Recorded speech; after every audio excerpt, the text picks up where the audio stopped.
I mean, we're both strong advocates of vacuum-assisted socket or suspension. We think it's fantastic. We aren't big advocates of doing it too early. Right.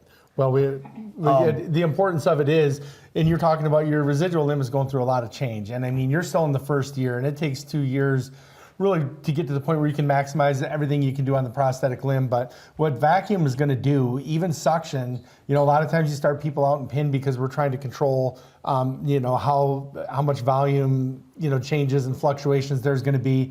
And sometimes you got to go to suction earlier. You're active too on top of that, so that's going to put that under magnifying glass. Mm-hmm. You're gonna see those changes happening even more rapidly. But the thing is, with vacuum, that's going to intensify that even more than what the environment's going to be with suction. So if you do that too early, people have instead of it being 5-ply socks, you could see a swing from 10 to 12-ply socks.